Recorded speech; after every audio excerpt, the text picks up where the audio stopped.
Good evening, everyone. Welcome. My name is Allison Lauer, Executive Director of the Florida Kiwanis Foundation. Thank you for joining us tonight for our second Jubilee webinar focusing on young children priority 1. We hope everyone is safe with the passing storm of Elsa. This afternoon, we received many phone calls and emails regarding internet troubles caused by the storm. If you're having difficulties with your connection, we'll be recording all webinars and they will be available in the future for your review. Last week, we kicked off our first webinar in conjunction with the Florida Kiwanis Foundation's 50th anniversary. And we're delighted to be offering or had offered the film No Small Matter. For our audience who is not able to attend, we are honored to have Dr. Will and Rachel Bleckman host our webinar series. Many of you have followed the Bleckmans' lifetime of great service, and Kiwanians truly need no introduction to them. The Bleckmans have served our great state of Florida, our nation, and our international community for over 30 years with countless acts of leadership. Dr. Will served as president of Kiwanis International in 1990 through 1991, introducing the program Young Children Priority 1 and chairing the International Young Children Priority 1 Committee.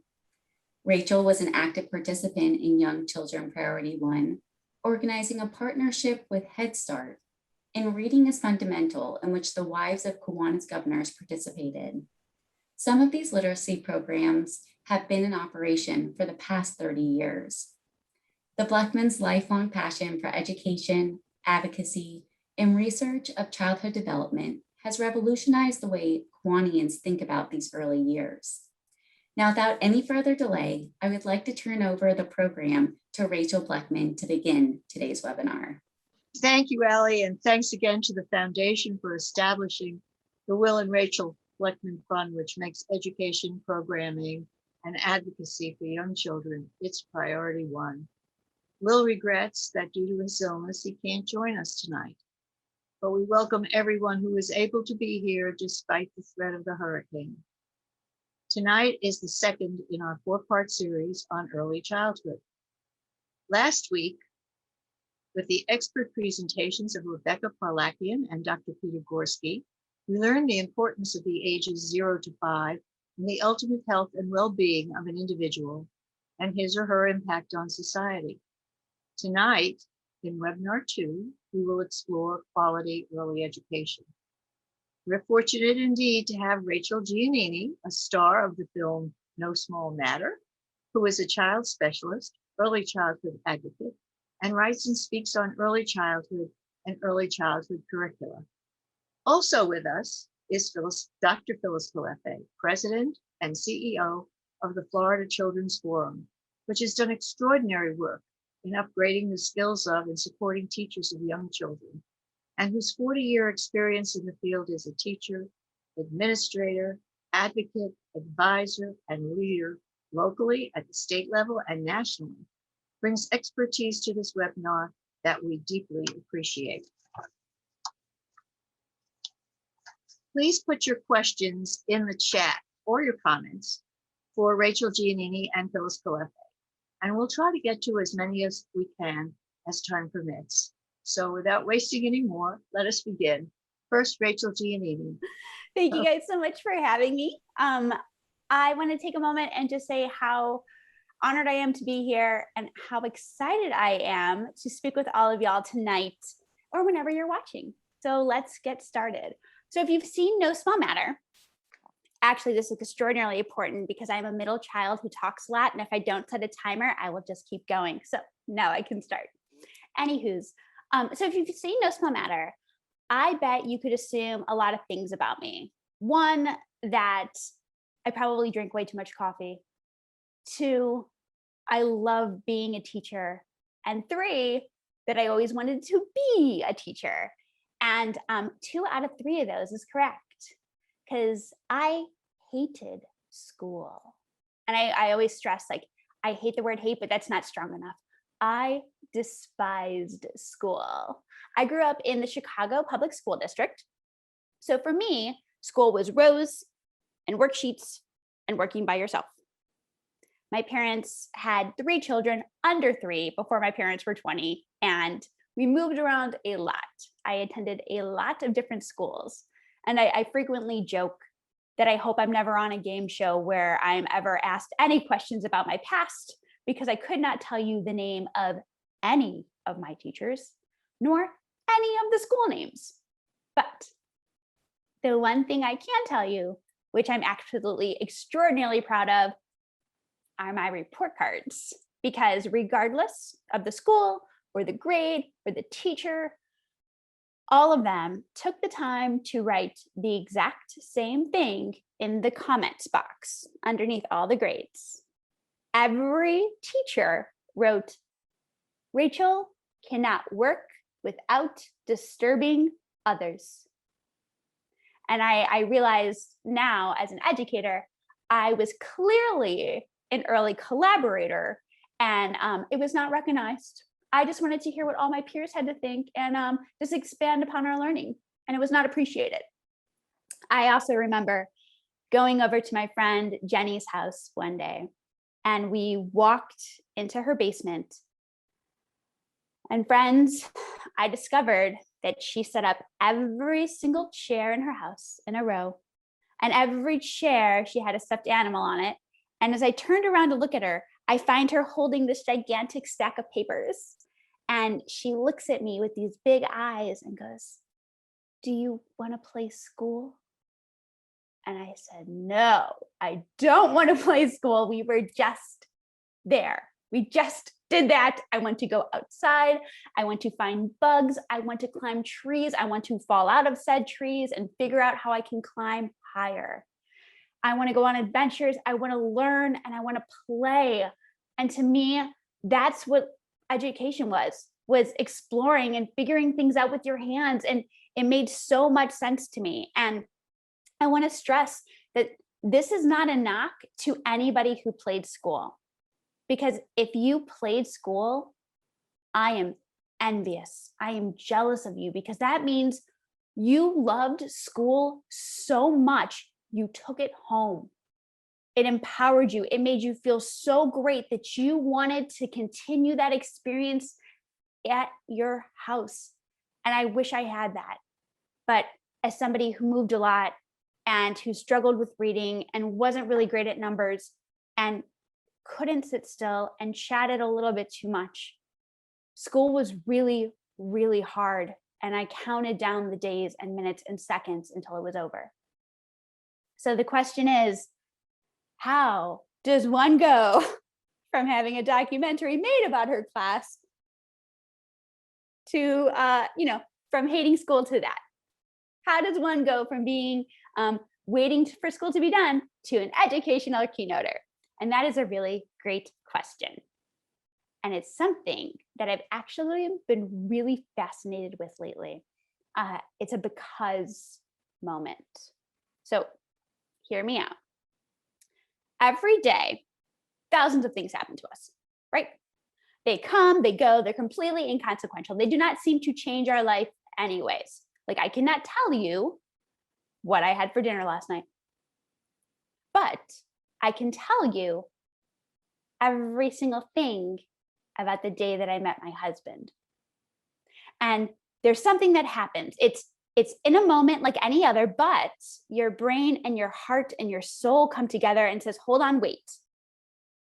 And your body creates almost like a mini time capsule where I can tell you what I'm wearing, what the skin, it feels like on my skin, what the air smells like, what was happening in my life, every word that I said. There's something that happens and it plants a seed inside of your brain, and it just sets down roots, and it completely changes your trajectory. A moment like any other is extraordinary. And these moments happen often. They guide us, they put us on the path. And the moment that you decide to become a teacher is really, really huge. Because here's the deal, friends.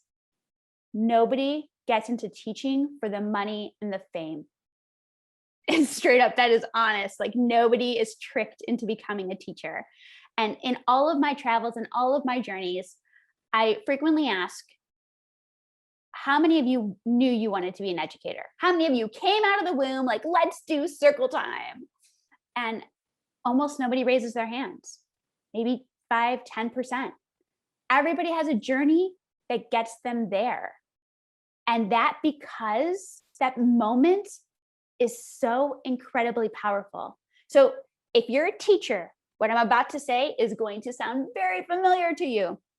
If you are not a teacher, everything I'm about to say is 100% truth.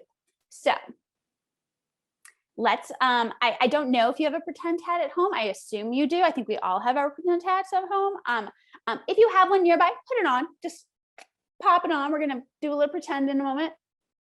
And I can't see you, but I know y'all look fabulous. So pretend hats on. We're pretending that you are on this path of life and you hit the crossroads. And one side is education. You're going to be a teacher.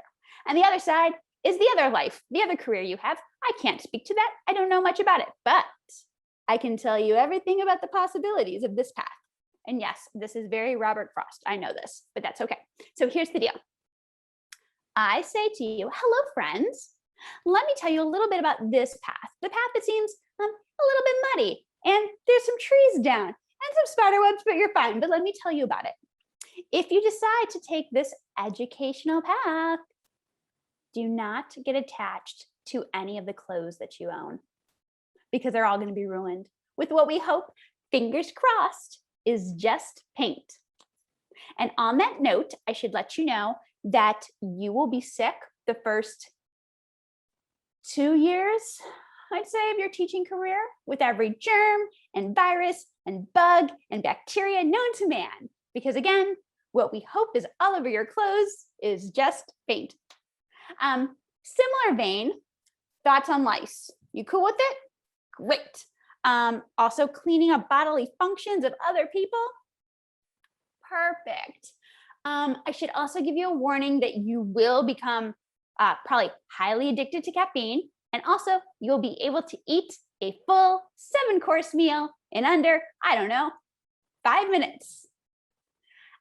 You will only talk to children. And these are the two things that might be deal breakers. People are going to think that you're just a babysitter who plays all day and you're adorable. And last but not least, if you're an early childhood educator, due to the national average of $10.72 an hour, there's a really great chance that that dog walker that walks by is making more money than you. Do you want the job? Do you want to sign up? Many people would be like, no, I'm cool. Peace, I'm out. But for an educator, they say, sign me up. And that is huge, because if you think about the pros and cons lists of life, on paper, becoming an early childhood educator has a lot of cons. But those pros are so incredibly impactful, it's worth doing and coming back year after year after year. And in, again, my travels, the other question that I frequently ask educators are, why are you a teacher? Why do you show up? Why are you doing this? Why are you doing this extraordinarily thankless job where you devote your entire life to children who are not yours? Why do you spend every waking moment thinking of families and kids that come and go within years? Why do you do that? And again, taking a full panel of this, I would say well over 80% will say a teacher. A teacher brought them into the field. Somebody who believed in them, somebody who explained that math problem in just a way that you felt smart, that you finally got it, that everything clicked in your mind and it made so much sense. That person who sat with you as you sounded out every single word and you read your first book. Somebody who told you that you could do anything or be anything if you worked really hard. Somebody who heard them, somebody who championed them, and they wanted to give that back. Teachers have this incredible because moment. And it makes a lot of sense why an educator would be responsible for it. Because if you've seen No Small Matter, this little bit of data may sound really familiar. In our country, over 11 million children will spend over 35 hours a week in the care of somebody other than their parents, other than their caregivers. And we know what that looks like. All my teacher friends out there, they wake up, they get to school 6:37, they are there all day. They go home 6:30, they have dinner, maybe a bath, they go to bed, and they come right back to you, right? This is like that little Venn diagram bubble. And in this side, due to the massive amount of extraordinarily brain research, we know that well over 80% of a child's brain is developed before they reach kindergarten. It can be rewired a little bit and tweaked, but friends, it is built once. 1 million synaptic connections are made in a small child's brain every second. And I'm going to say that one more time because that number is extraordinary. 1 million neurological connections are made every second in a child's brain. And that's this circle. So where those two circles intersect, that little slice, those are educators. But they're more than just educators. It's everybody who is in the life of a child. And the one thing that takes me, like that I really focus on with that is the idea that with so much extraordinarily brain development going on, every moment matters in a small child's life. And I cannot stress this enough. You do not have to be a parent. You do not have to be a teacher. You just have to care. You just have to care, and you have to believe that the work that you're doing is making a difference. Because when you go into something with all of your heart and all of your soul and all of your energy, it is taken in by a child. One moment with a kiddo can introduce them to their hobby or their passion or a future career, or just make them change the way that they view themselves or their community. One moment has the ability to alter a child and their family's trajectory. And I cannot stress this enough. I am not exaggerating. I am not somebody who exaggerates. I may be over the top, but I do not exaggerate.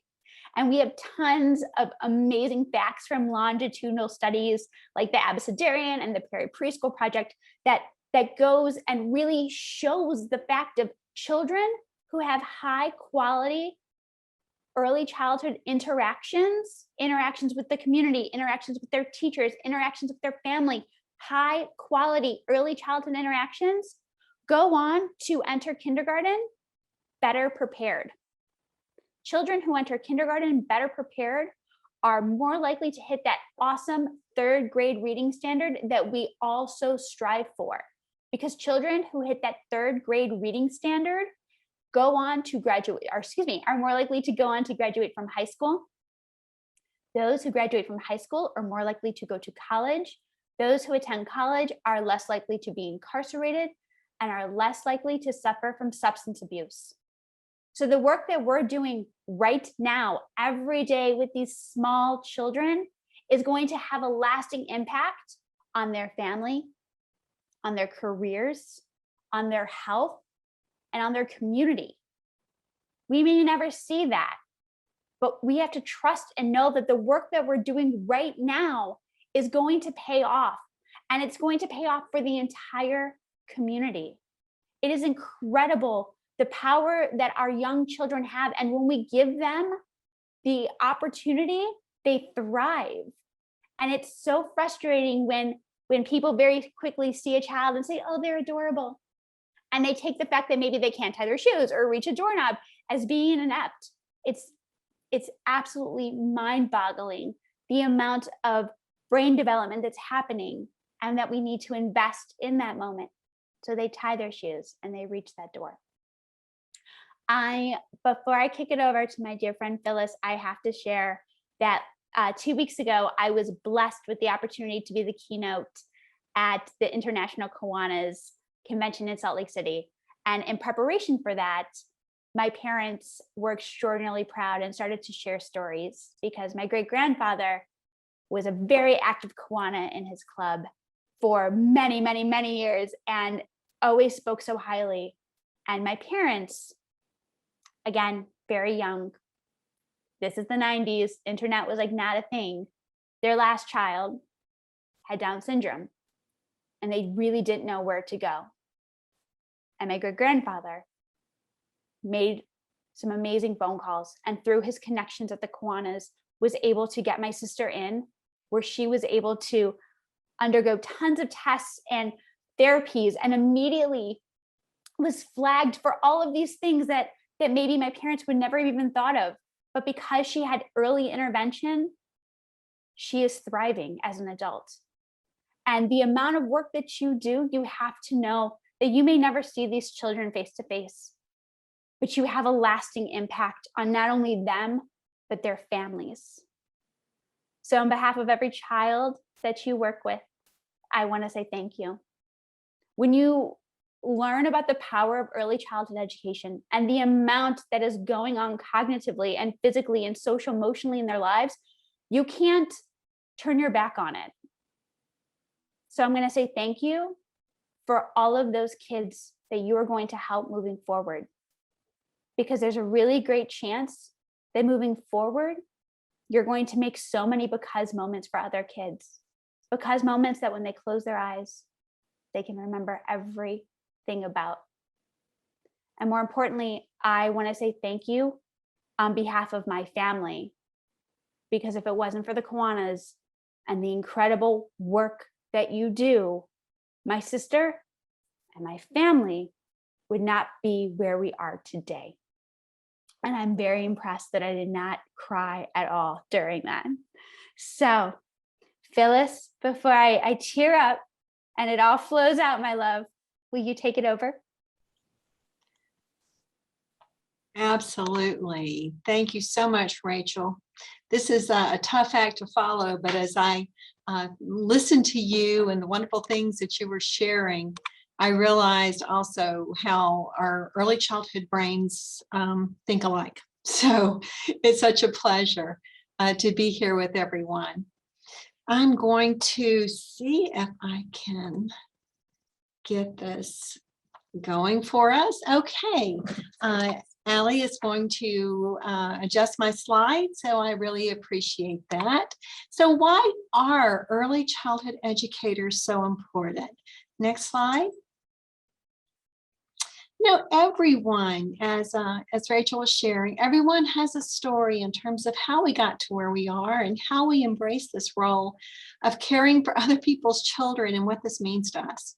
It's like so many of us who gravitate towards a passion of educating and working with young children. I too just love babies.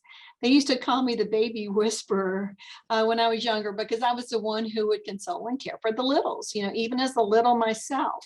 I never envisioned that it would one day lead to a career or a profession in early childhood, though. I actually started out college in business.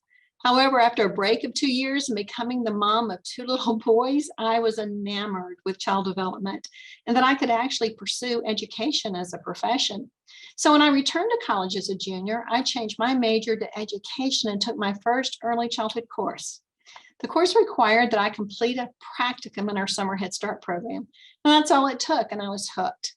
I loved working with younger children, and particularly those who are most vulnerable. One little tidbit is that my story wasn't unique, that we conducted research a few years ago, and we asked folks, what was it that drew you to this field? And it was interesting because most of them reported they felt like their work was a calling, that they had a fulfillment or a purpose for their lives. And they're working on behalf of young children. So I think that that's one thing that draws us all together in terms of those who do this work. Okay, next slide. I'm going to try to get through this.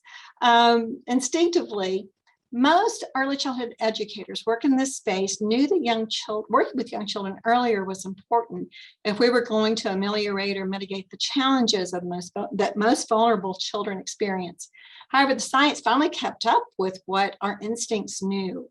and with the neuroscience and with brain imaging techniques through MRIs, PET scans, we could actually see parts of that brain light up that Rachel was talking about. It affirmed our work, and suddenly we became noticed among those outside of the field, which was really important.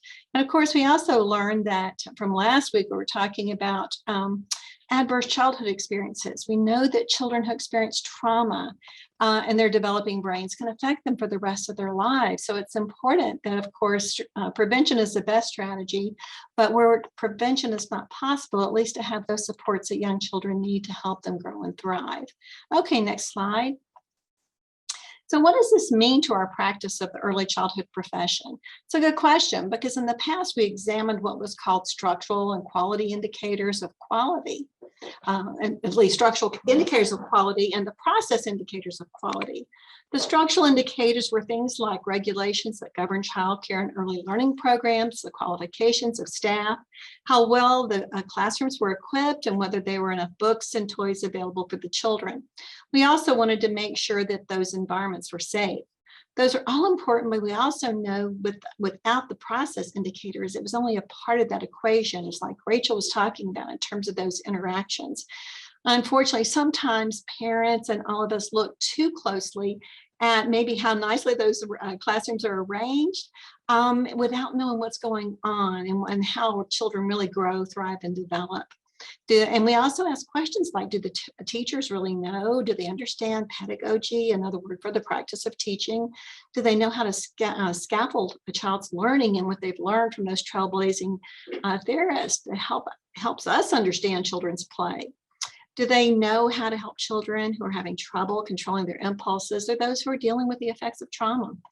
And do they understand the importance of their interactions with young children and how to scaffold those experiences?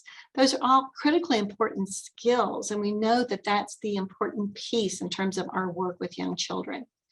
You know, and the field of early childhood shifted its focus to better understand how we could impact those positive outcomes to help them be better prepared for school and life. We learned through research that the greatest predictor of good child outcomes and whether children are ready for school and life are those relationships, those interactions between the children, the adults in the classrooms, and the other adults in children's lives, and actually the interactions between the children themselves.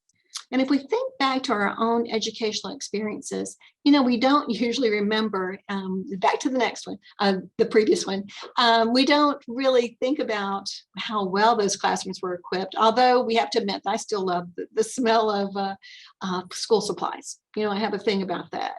New paper, crayons, even paste. But we recall, though, those teachers, as Rachel said, those teachers that had a profound impact on our lives, the ones that boosted our self-confidence, helped us believe that we could achieve, the ones who challenged us and supported our curiosity, and those who celebrated our accomplishments. So we know that we can improve the preparedness of our teachers so they can have all the knowledge and the skills they need to be successful in their classrooms. And again, research points to the training and education of the teacher. And several studies show that the teacher education and assessments on adult-child interactions are closely correlated.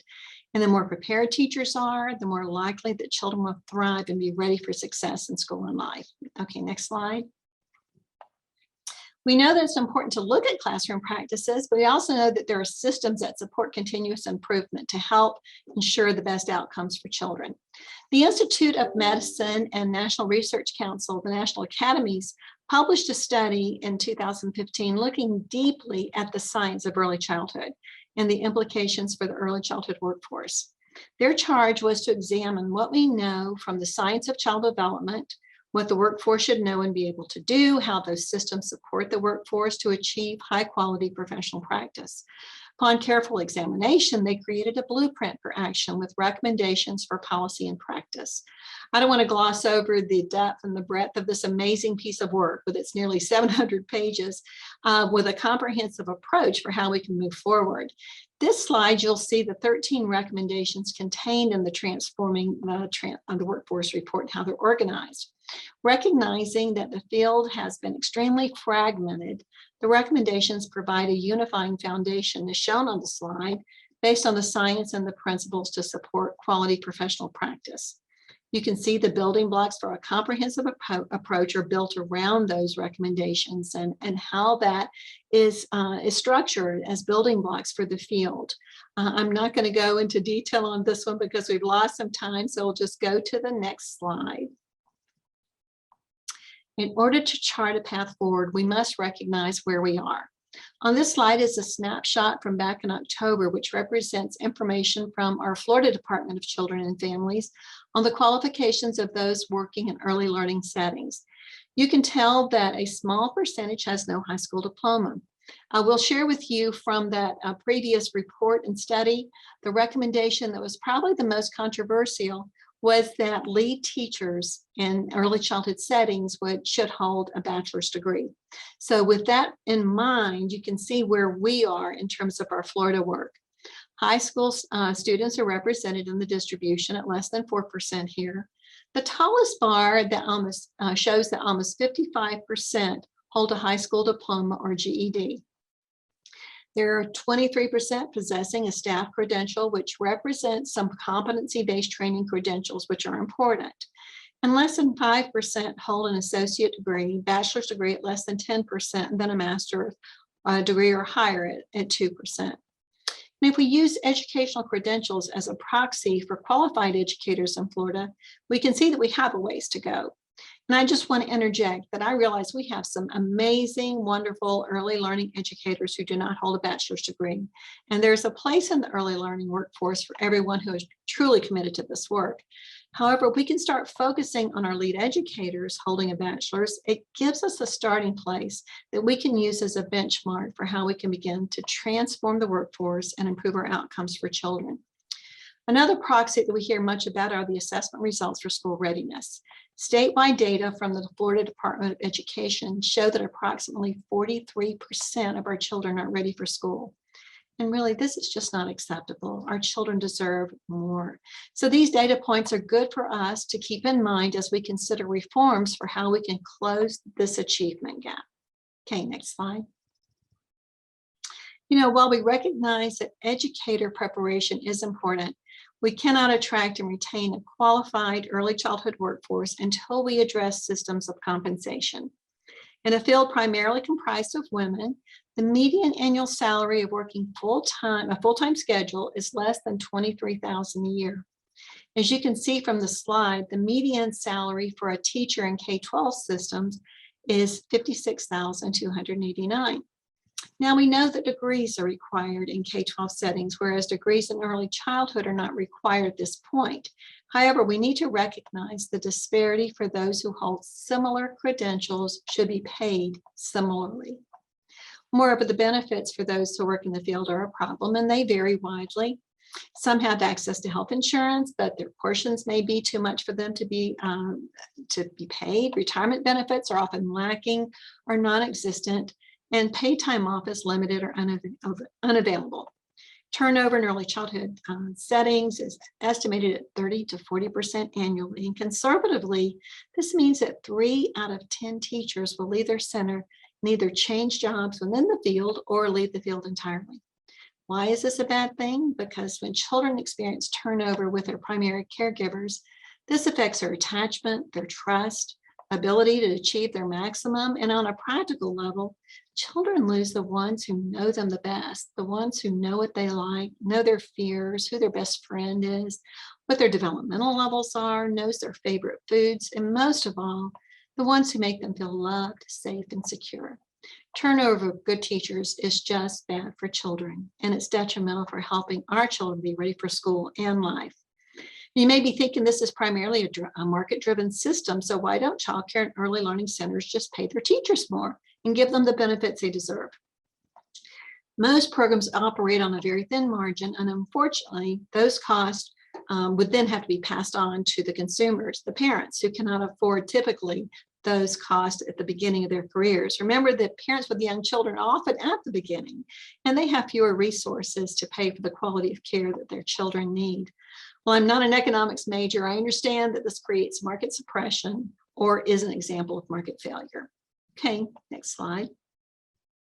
So where does that leave us? The pandemic actually highlighted the challenges to the fragile childcare and early learning infrastructure in Florida. We're currently experiencing a crisis in the early learning workforce during and post-COVID. Childcare programs are reporting that classrooms remain empty because there's a shortage of qualified teachers to work in them. The pandemic actually exacerbated these challenges. This represents a major challenge for business when childcare is unavailable to serve their families who need to go to work, and employers cannot recruit or retain their workforce in their industries either. I do want to acknowledge the infusion of federal resources into childcare enabled the governor to support $2,000 direct payments to those working full-time in childcare early learning settings in Florida on July 1st, and another payment in January of 2022. These are considered disaster relief funds to acknowledge the contributions of those who remain employed in early learning settings and caring for children of first responders, essential personnel, and other families called back to work. And of course, you can contact your local early learning coalition to get more information on that if you need. Listed on this slide are a few of the strategies to recruit, attract, and retain competent early childhood educators. For those currently employed in ECE settings, we need to support their continued education through initiatives such as Teach Early Childhood that pays a portion of their tuition in partnership with the center, and the teacher provides a bonus for completion of educational goals, and the educator agrees to remain with the employer for another year. In turn, the employer agrees to provide a raise or bonus in exchange for this commitment, which results in a three-way accountability model for their investment. We must also address the disparity in the compensation for those with credentials in the early childhood field. Those with degrees should be compensated at a rate similar to those in K-12 systems. Other fields such as healthcare have used sign-on bonuses to attract individuals, and we should consider doing similar strategies. Consider initiatives such as the incentives program that rewards retention and education through twice yearly financial incentive payments directly to the teacher. The more education the teacher receives, the higher the financial incentives reward. The newly approved scale in Florida provides up to $5,000 per year for a teacher holding a bachelor's degree in early childhood or child development as an incentive to recognize their contributions to the field. And we need to consider other strategies to reimburse new graduates for educational costs when they choose to work in an early childhood setting, making the prospect more attractive. This is only a snapshot of the types of supports or solutions to address the immediate problems in the field is facing, while making the systemic changes that the report earlier that I referenced is recommending. In essence, we have a current crisis to address and a future systems to transform. Without early childhood educators filling the classrooms in childcare and early learning programs, we cannot give children the quality they need and deserve, and our economy simply cannot get back to work. Next slide. The research is pretty clear. The years from birth to 5 are critically important for young children, forming the foundations for later success in school and life.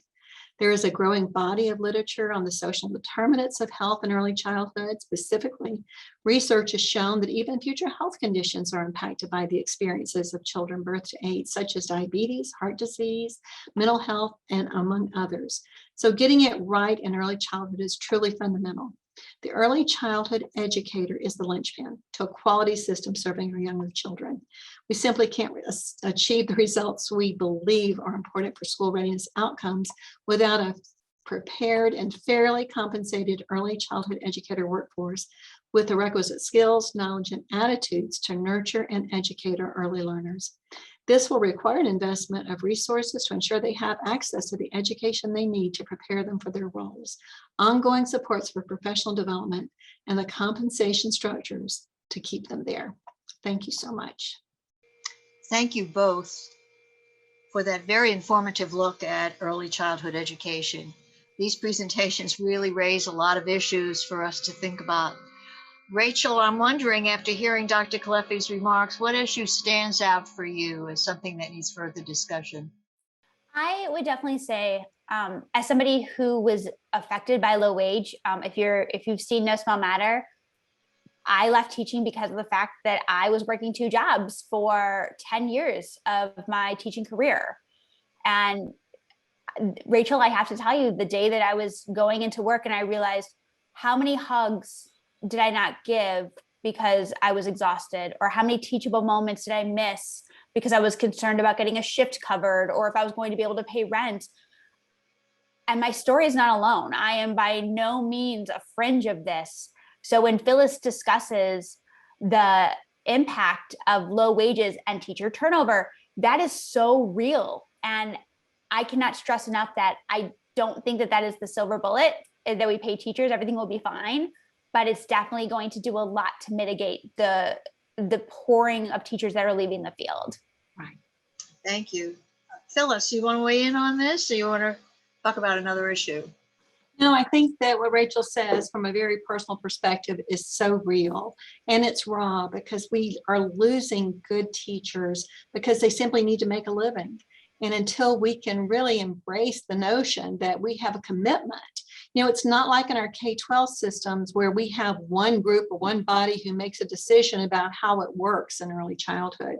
So we have to be willing to really face, I think, this crisis and recognize that those folks who are working with birth to 5 populations are even more critical. We need our best in these spaces, because that's where it's making the difference. Just as Rachel shared about all the brain synapses that are taking place and happening, and the discouraging part, I think, for some of us is knowing that those who are working with our infants and toddlers are often the ones who are paid the least. Yep. And they have the least education too. So, and that to me is where we've got it backwards. We need those folks to be the best, to really understand what's happening, to make the most of those first 18 to 24 months that are so critical. 100%. Those first 1,000 days are so incredibly crucial. And Phyllis, to your point, you said something during your presentation that really struck me, that I heard a quote recently that it just made me think of it, of they won't remember what we said, but they'll remember how we made them feel. Absolutely. And if every single day you were there uplifting, supporting, guiding a child in these incredibly curious moments, children are experiential learners. And for those first 1,000 days on, you are providing those experiences for them. And if you were to leave and back out, what does that set that child up for? You are literally paving the way that they view the rest of their educational career. And you're a billion% right. We're doing a disservice to our infant toddler teachers. One of the striking things about your presentation was that approximately 60% of the teachers in Florida who are teaching young children have not got a background in early childhood. Now, granted, I'm sure some people are natural. They understand, they're sensitive, they respond well. And among these who don't have an education, I'm sure there are many who provide a good background and a good place for children. But it's startling how many do not. And we talk about how important it is, and yet the overwhelming number are not trained properly to provide the results that we want. Here's a question that came up more than once. If early childhood programs don't have the resources to pay educators what they deserve, and obviously they're not attracting them for this reason, what else could they do to support this workforce until the appropriate systematic changes are made, if they ever will be? Right. What could they do? Is there some way that they could address this problem? Yes, there is. And one, I do believe, Rachel, that this moment. We are currently in a administration who is giving money to early ed, but educators, early childhood educators especially, need to realize that their voice is extraordinarily important, and you cannot fix a problem you don't know you have. That's right. You are an expert in this field. If you start using your voice for extending pay, then real big changes can happen. That is a totally other sidebar. But until then, there's a lot of different things. Like, one, we have to professionalize this career. And what I mean by that is like offering high quality professional development. Teachers, more than anything else, they want to continue to learn. We are one of the only professions that thrive on learning the newest thing, what is going on. Let's not forget, last year, these educators who never went to school to teach virtually all pivoted. Yes. And the ability that we have to be flexible and learn is huge. And sadly, high quality professional development is not something that's readily available to early childhood educators. And it's really frustrating. And I'm sorry. Oh, no, go on. I was going to ask Phyllis if this is your experience, that professionalizing the profession, in other words, giving them a sense of purpose, giving them a sense of meaning, increasing their self-image would be an important step in helping people who ordinarily couldn't get another kind of job, frankly. Right. Doing this, take it more seriously and seek this further education. What do you think about that? Absolutely. You know, we know in other countries, being an educator, a teacher, is highly regarded and respected. And we've not embraced that in our country yet. So part of it is that we have to, as educators, recognize our incredible value. And just as Rachel said, we need to be able to communicate that to our policymakers because professional development is a part of it. And then taking advantage of opportunities to continue our education is critically important. And it's that respect. And I was thinking, as Rachel was talking too, some places, you know, we need to recognize that even their work environments, that's something that employers can do until we get an infusion of resources. We need to support the field, but like provide space away from the children to be able to do your lesson planning, to be able to have lunch, you know, occasionally, or a snack, having a break to go to the bathroom. Rachel's shaking her head with that one. She recognizes that as reality, because sometimes, you know, and they just don't have even a break for a moment. So you've got to plan those within the day and recognize and support your staff so they have those kinds of resources available to them. Rachel? Yes, that's one thing that anyone who's not an educator, we don't leave the classroom. Yes, there is right. no bathroom break. Right. There is no, Phyllis, the idea of like, what do you mean a teacher's lounge? A place to go and sit? That sounds like heaven. Well, it does sound like heaven when you don't have it. Yes. Which brings up another a question that we have here, which I think plays right into all the issues that you've raised, and that is, how can businesses or individuals or Kiwanis clubs get involved to help make a difference in these childcare centers? What kind of programming could they get underway that would be of help to you and that would make a significant difference? And I'd like to hear both of you on this if I could. Want to begin, Rachel? Sure. There's a lot of things we can do. One thing to, before I jump into the classroom, just talking about outside of the classroom, third spaces, parks, grocery stores, laundromats, there's every opportunity for a child can be a teachable moment. So the idea of getting into the community, what does it look like to do a story time in the park? Maybe have some funding where you can pay a teacher to come do a story time on the weekend. Like, there's a lot of things that you can meet people where they are, but for within the classroom, it's incredible what it looks like to volunteer, to come in, to donate materials, to maybe do a read aloud, to just help and have an extra pair of hands is, I don't even know, that would just be phenomenal. Phyllis? Yes, and you know, our various Kiwanis clubs can also adopt a center, or you know, in their neighborhoods, or more than one, and then provide those resources that members can contribute. Just like Rachel said, sometimes just having somebody to go in to read stories to the children, to be able to do activities, you know, with them is such a blessing. And even to, you know, find out what the center needs in order of improvements, you know, how can you adopt that center and help it to grow and to be better and to better serve the children that are there. And you can certainly find out about what resources or what centers are in a community and which ones perhaps are serving more vulnerable children. We know just that extra time is so critically important for a child. Well, we appreciate hearing those suggestions because I know there are many people listening who are in a position to start thinking about programming. I have one last question for you. I think that would be interesting for everyone to hear. Some of the suggestions, particularly the ones you made, Phyllis, about how we can improve the status of teachers are cost money. And how is this going to affect parents' ability to pay for quality? Can parents afford quality? How can we balance this? What do we do about it? What's the answer to that question? Well, part of it is that we have to embrace that investing in children birth to 5 is not just a personal responsibility, but it's part of a public good. We just talked about or shared that our school readiness rate for children going into school is nowhere near where it should be, until we realize that it's all of our issues, because it cost us when children aren't reading on grade level by 3rd grade. It's a crime for us, because these children are going to be the most vulnerable ones to possibly drop out, or that we're going to lose them somewhere. It's in everyone's best interest to support investments in the early childhood system, and make their voices heard with our policymakers, and share why it's in everyone's best interest that we do so.